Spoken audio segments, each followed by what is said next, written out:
वडील जरी डॉक्टर बाबासाहेब आंबेडकरांची त्याच्याशी डायरेक्ट असे त्यांना कारकिर्दीची संधी मिळाली नाही, पण त्यांनी एकलव्यासारखं बाबासाहेब आंबेडकरांना आपलं गुरु मानलं आणि त्यांच्यापासून त्यांनी प्रेरणा घेऊन राजकारणात समाजकारात कार्य केलं. परंतु दादासाहेब गायकवाड आणि माझ्या वडिलांचे अतिशय घनिष्ठ संबंध होते. ते वडिलांना त्यांच्या मुलाप्रमाणेच मानत आणि मी माझं भाग्य समजतो की दादासाहेब गायकवाडांच्या जो वृद्धापकाळामध्ये त्यांना पक्षाघातांनी ते आजारी झाले होते आणि मुंबईला त्यांच्यावरती सेंट जॉर्ज हॉस्पिटलमध्ये उपचार करण्यात येत होते आणि त्यावेळेला माझे वडील विधान परिषदेचे उपसभापती होते.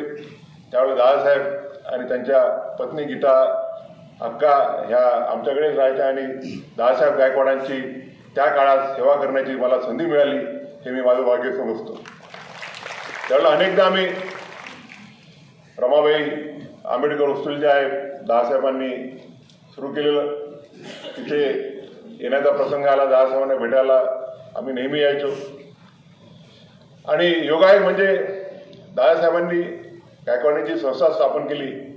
त्या संस्थेला सुरू करण्याकरता जायभाई साहेबांच्या मातोश्री शकुंतलाताई यांनी आपली चांगली नोकरी सोडली आणि या शाळेच्या स्थापनेकरता एक महत्त्वाचं त्यांनी असं योगदान दिलेलं आहे आणि म्हणून जायभाई साहेबांना जो वारसा मिळालेला आहे समाजसेवेचा तो त्यांच्या आई आणि वडिलांकडून मिळालेला आहे, हे त्यांचं भाग्य आहे.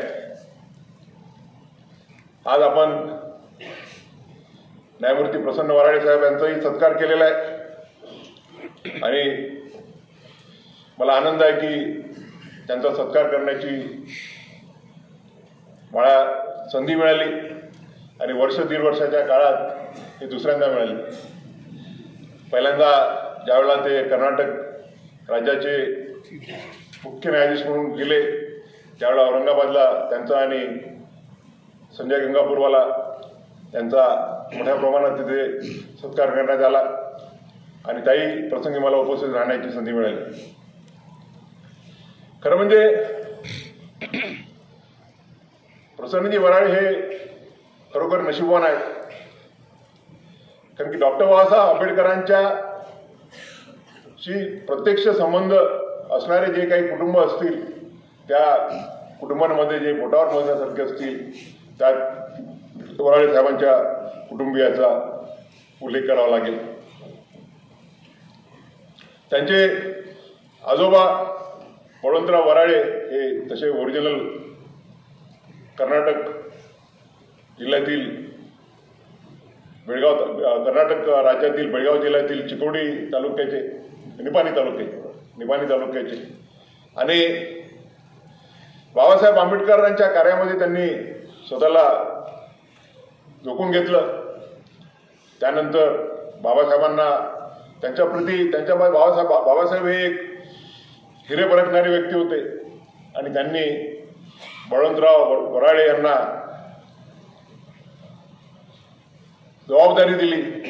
बाबासाहेबांनी औरंगाबादला पीपल्स एज्युकेशन सोसायटी स्थापन करून अनेक शिक्षणाची गंगा मराठवाड्यात आणली आणि त्याकरता त्यांनी बळवंतराव वराडे यांना निवडलं आणि वराडे साहेबांच्या आजोबांचा पीपल्स एज्युकेशन सोसायटीची जी स्थापना झाली त्याची जी पुढे जोपासना झाली त्यामध्ये अतिशय महत्त्वाचा असा सहभाग राहिलेला आहे.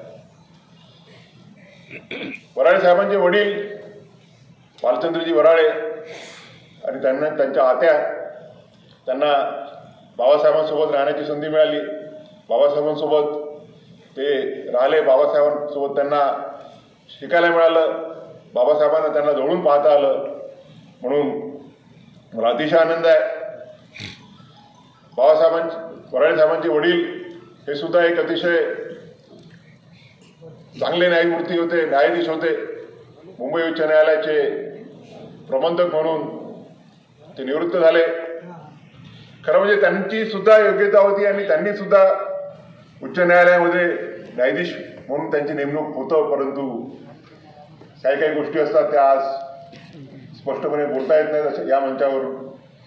त्यांच्याकडून ते पद त्यांना तिथपर्यंत पोहोचू देण्यात आलं नाही का आलं नाही, काही आलं नाही, हे 24 नोव्हेंबर 2025च्या नंतर मला बोलता येईल, तोपर्यंत काही बोलता येणार नाही.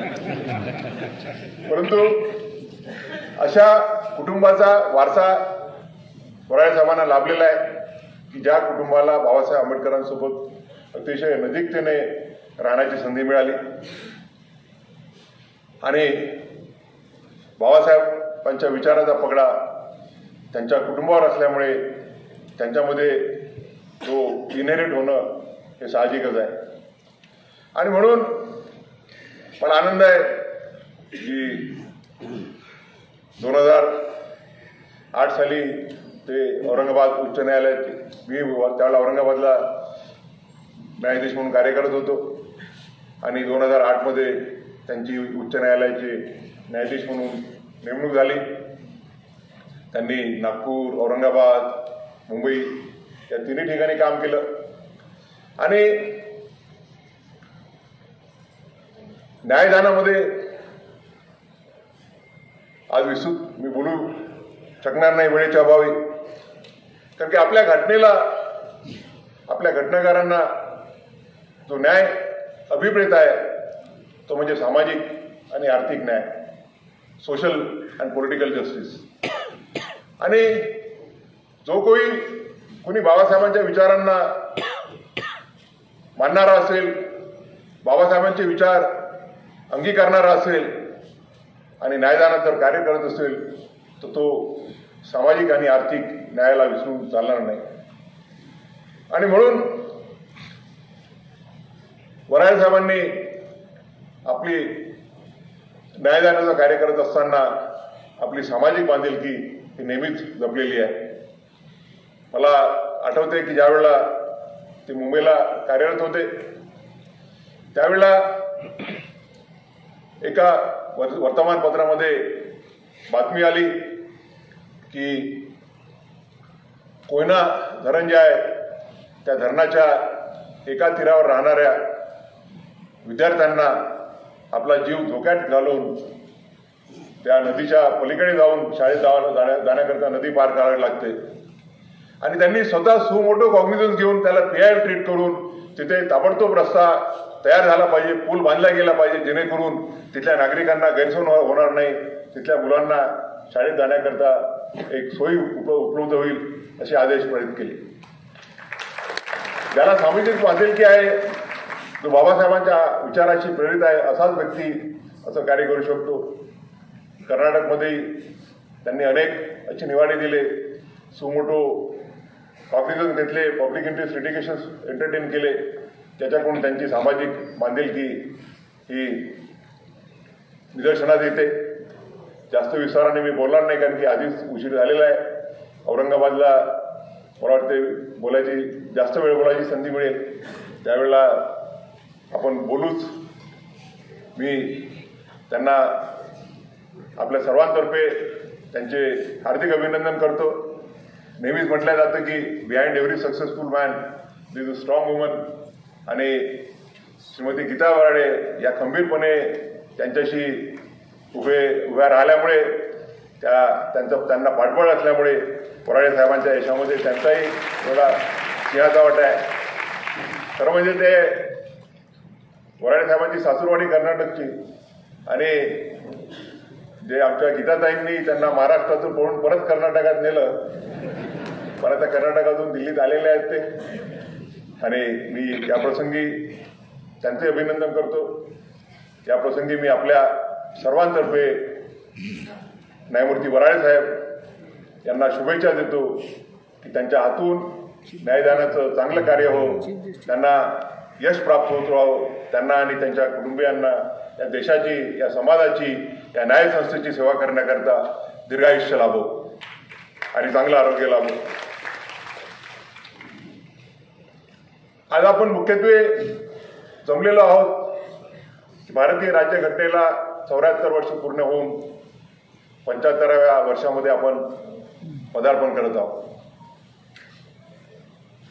आधीच सांगितल्याप्रमाणे कुठल्याही देशाच्या स्वातंत्र्याचा 75 वर्षाचा कालखंड हा काही मोठा होऊ शकत नाही किंवा घटनेच्या कालखंडाचा 75 वर्षाचा काळ हा मोठा होऊ शकत नाही. परंतु 75 वर्ष हा एक मोठा माइलस्टोन आहे, ज्याला आपण 25 वर्ष म्हणतो, 50 वर्ष म्हणतो, 75 वर्ष म्हणतो, silver jubilee, golden jubilee, diamond jubilee आणि सेंचुरी. तर त्या दृष्टिकोनातून या 75 वर्षाच्या कालखंडामध्ये, 74 वर्षाच्या कालखंडामध्ये आपण काय केलं, आपल्या घटनाकारांना जे विपरीत होतं त्यांच्या स्वप्नपूर्तीच्या दृष्टीने आपण वाटचाल करत आहोत की नाही, त्याचा आढावा घेणं निश्चितच आवश्यक ठरतं. बाबासाहेब आंबेडकर ज्यावेळेला घटना समितीत आले त्यावेळेला ते म्हणाले की I basically came in the constituted assembly only to protect the rights of the downtrodden, the scheduled caste and the scheduled tribe. But I was not aware that one day I will be chosen to be on the drafting committee, and thereafter I will be given the responsibility to chair the drafting committee. मगाशी महाधिवक्ता doctor सराफ यांनी उल्लेख केला की आपल्या घटनेचं जे preamble आहे ते पंडित जवाहरलाल नेहरू यांनी ड्राफ्ट केलेलं आहे. आपल्या घटना समितीने काम सुरू केल्यावर 12 डिसेंबर 1946 रोजी डॉक्टर पंडित जवाहरलाल नेहरू यांनी ऑब्जेक्टिव्ह रिझोल्युशन सादर केलं आणि सांगितल्याप्रमाणे सराफ साहेबांनी जे आपले प्रिएम्बल आहे त्या प्रिएम्बलचं प्रतिबिंब बऱ्याच अर्थानं आपल्या ऑब्जेक्टिव्ह रिझोल्युशनमध्ये आहे. परंतु त्याच वेळेला 4 दिवसानंतर डॉक्टर बाबासाहेब आंबेडकरांचं पहिलं भाषण झालं घटना समितीमध्ये 17 डिसेंबर 1946 रोजी. आणि ते म्हणाले की coming from a person like Pandit Jawaharlal Nehru, I am sort of disappointed with the objective resolution. I expected it to contain many more than what it contains. आणि त्यात ते म्हणाले की we have provided for rights but there is no provision for remedy. आणि बाबासाहेब म्हणाले की the rights without remedy are meaningless. And therefore we find that the very foundation of Article 32 and Article 22-26 is found in the very first speech of Dr. Ambedkar on 17th of December 1946. बाबासाहेबांना एकदा विचारलं गेलं की तुम्हाला जर प्रश्न विचारला गेला की या राज्यघटनेतील सर्वात महत्वाचा कलम कुठली आहे की ज्याच्याशिवाय तुम्हाला वाटेल की ही घटना महत्वाची ठरणार नाही, बाबासाहेब म्हणाले की I would answer the question by saying that Article 32 is the soul of the Constitution of India, without which the Constitution would be meaningless. आणि आपण बघतो की Article 32, Article 226 याचा वापर करून देशाचं सर्वोच्च न्यायालय, देशाचे विविध न्यायालय यांनी जनहिताच्या दृष्टीने अनेक असे निवाडे दिलेले आहेत. आणि या देशातील शेवटच्या माणसाला जेव्हा केव्हा त्याच्यावरती अन्याय झाला असं वाटतं तो त्यावेळेला मोठ्या उमेदीने, मोठ्या विश्वासाने त्या न्यायसंस्थेचे दार ठोठावतो आणि त्याला आपली न्यायसंस्था रिस्पॉन्ड करते.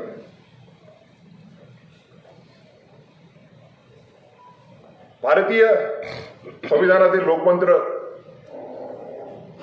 सुंदर शब्दामध्ये सोप्या भाषेत बाबासाहेब साहेबांनी डिस्क्राईब करण्याचा प्रयत्न केलेला आहे.